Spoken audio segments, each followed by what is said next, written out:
And it's what the church has missed. Coming and being before God, waiting upon the Lord, studying the word, praying together, just focusing on God. That is what the church has missed. Amen. And I believe this is going to be our way of doing things,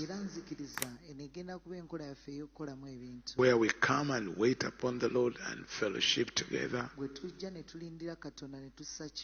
and pray and wait upon His word. Amen. And sometimes you are not aware of what God is doing. You don't know what God is doing until sometime you see the results.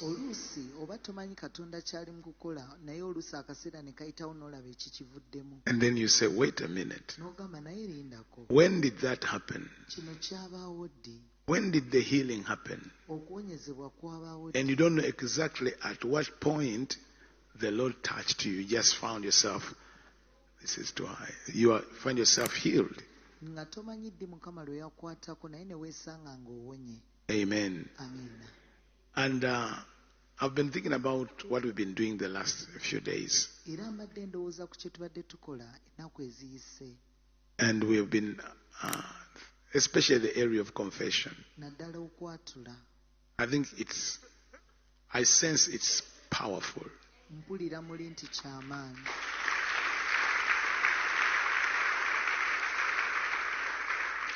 I sense it's moving realms. I feel there's a shift. When the church comes, we come together as a body and do confessions together. I think there is something new. Amen. And I don't know if you've ever done that as a church. And you are doing days and days of confession. And you continue in confession until the days you've committed to God. Amen. So I want you to take it as your way of praying. Confession. Amen. Take it as your way of life. Confession. Even when you are alone, adopt confession.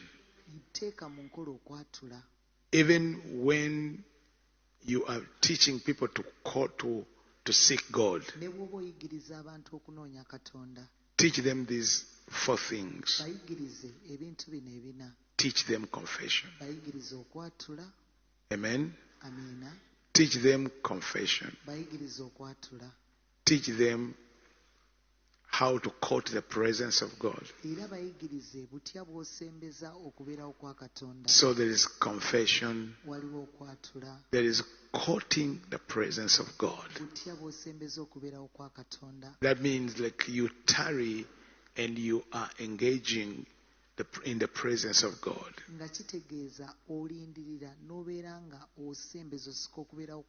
And these 4 things are very simple.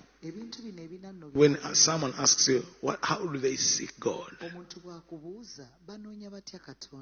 Number 1, confession. Number 2, courting the presence of God. It's like adoration. Adoration. Adoration. Adoration. That's courting the presence of God. So when you court the presence of God, you are calling Him. You are telling Him, I love you and I want you to come. come, Lord, have your way. So that's quoting the praise of God. And number 3 is giving God time. Time. Confession, quoting the presence of God, and consistency.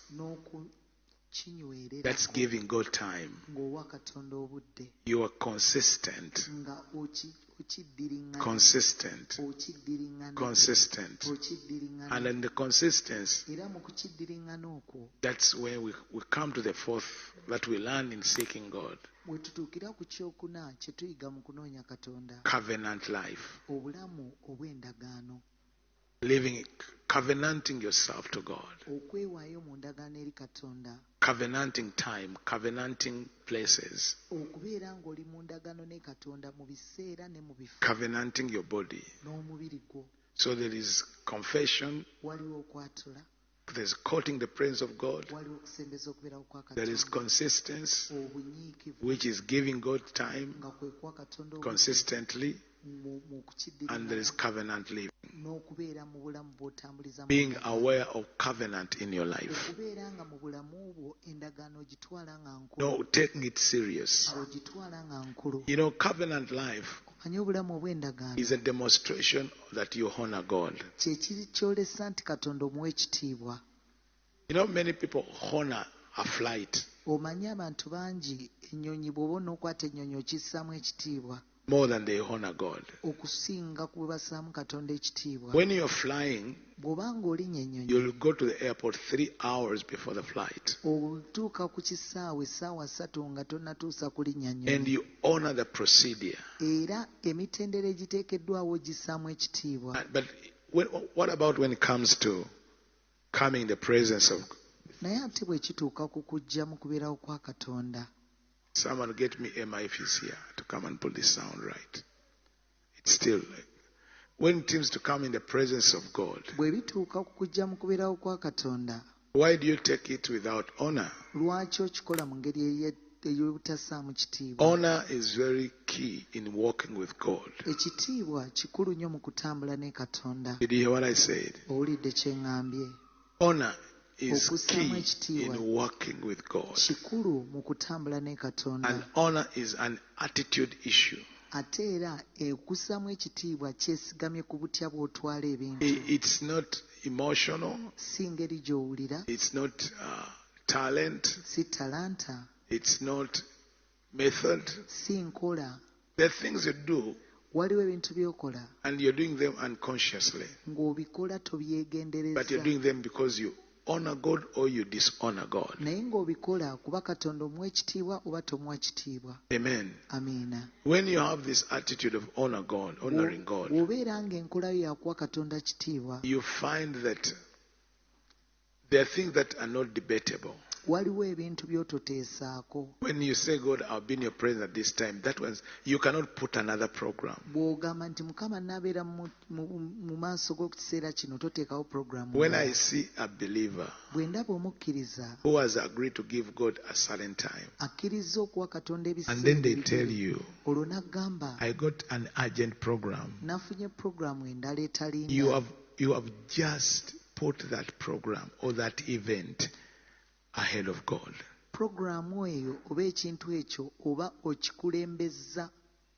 Trust me, God is a jealous God.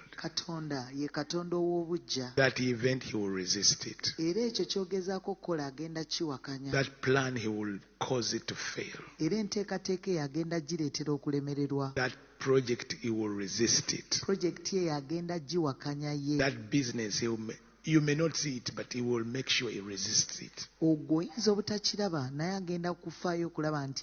Anything that has caused you to put the things of God aside and you take it, whether now or in the future, God will come and vindicate himself. Kati oba mu biseera ebirijja okuteeka enteekateeka ya Mukama ebbali, Mukama agenda kujja ye yerwanirire oba kati oba mu biseera ebirijja. Down the road one day he will say, you will see things not happening, and he tells you That day when you were organizing that event, you did not honor me.